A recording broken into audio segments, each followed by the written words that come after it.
18 বছর আগে একজন মানুষ মারা গিয়েছিল। 18 বছর পর সে আবার তার বাড়িতে ফিরে আসছে। মৃত মানুষ কিভাবে জীবিত হয়ে বাড়িতে ফিরলো, এই ঘটনাটি জানলে আপনাদের চোখগুলো কপালে উঠে যেতে পারে। তবে ফেরার পর যে দৃশ্যটি সেই মানুষটি দেখেছে, সেটা দেখার জন্য তিনি মোটেও প্রস্তুত ছিলেন না। সেই দৃশ্যটি দেখার পর কান্নায় একরকম মানুষটি ভেঙে পড়ে, যেন তার নতুন করে বাঁচার আকাঙ্ক্ষা সম্পূর্ণই ধূলিসাৎ হয়ে যায় মাত্র একটি দৃশ্য দেখার পর। হ্যাঁ, ঘটনাটি ঘটেছিল 18 বছর আগে। তিনি তার মা বাবা ভাই বোনকে ছেড়ে স্ত্রী ও এক সন্তানকে নিয়ে ঢাকায় পাড়ি জমিয়েছিল। সেখানে এসে তিনি প্রতিদিন দিন মজুরের কাজ করত। তার পরিবারটা সুন্দর করে চলছিল সেই টাকায়। প্রতিদিনের মতো সেদিন সকালেও তিনি বাসা থেকে কাজের উদ্দেশ্যে বের হয়েছিল। সেখান থেকে হঠাৎ করে একটি সাদা গাড়ি এসে তার পথ রোধ করে তাকে সেই গাড়িতে উঠিয়ে কোনো এক অজানা স্থানে নিয়ে যায়। সেখানে তাকে গাড়ি থেকে নামানোর পর সে আর ওই জায়গা থেকে বের হতে পারে। তাকে দিয়ে নানা ধরনের কাজকর্ম করানো হয়েছে, ভালোভাবে 3 বেলা খাবারও দেয়নি। 18টি বছর সেই জায়গায় কাজ করেই কাটাতে হয়েছে এই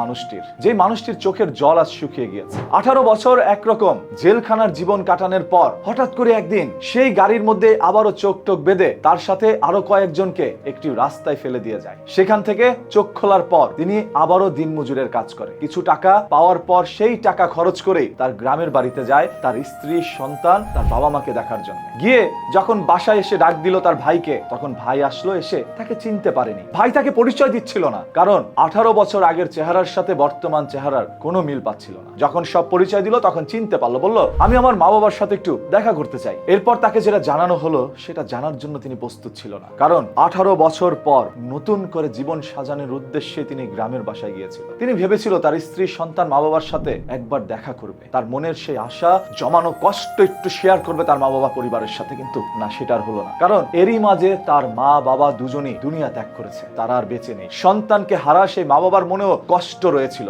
একবার শেষবারের মতো দেখতে চেয়েছিল তার এই সন্তানকে, কিন্তু দেখতে পারেনি। এক কঠিন বাস্তবতায় তাদের জীবন যায়। এরপর খোঁজ নিতে গেল তার স্ত্রী সন্তানের। শুনলো তার স্ত্রী অনেকদিন তার জন্য অপেক্ষা করেছে, তিনি না ফেরার কারণে আরেকজনকে বিয়ে করে চলে গিয়েছে। ঘরে যে ছোট্ট সেই মেয়েটি ছিল সে কোথায়? এরপর উত্তরে আসলো সেও আরেকজনকে বিয়ে করে চলে গিয়েছে, সে তো বড় হয়েছে। অবশিষ্ট এই লোকটি আর কেউ নেই। স্ত্রী, সন্তান, মা বাবা সবকিছুই যেন তাকে ছেড়ে চলে গিয়েছে। 18 বছর আগে তার ভাইকে না পেয়ে তারা মসজিদ মাদ্রাসা মিলাদও পড়িয়েছিল। তার মৃত্যু হয়েছে এটা ভেবে, কিন্তু সেই মানুষটি এতদিন পর আসবে সেটা কেউ কল্পনা করতে পারে। এরকম একটি চরম বাস্তব ঘটনা ঘটে গিয়েছে বরগুনার পাথরঘাটায়। আপনাদের জীবনেও কি এরকম কোনো ঘটনা ঘটে গিয়েছে যেগুলো আপনি এখনো বলতে পারেননি? যদি হয়ে থাকে তাহলে সেটা আমাদেরকে মেল বা কমেন্ট বক্সে জানাতে পারেন। আপনার সেই ঘটনা প্রকাশ করবো আমরা মানুষের সামনে। আর হ্যাঁ, সেই সকল ঘটনা, দুর্ঘটনা সম্পর্কে জানার জন্য চোখ রাখুন নিউজ কিতে। পেজটাকে এখনই ফলো করে রাখেন।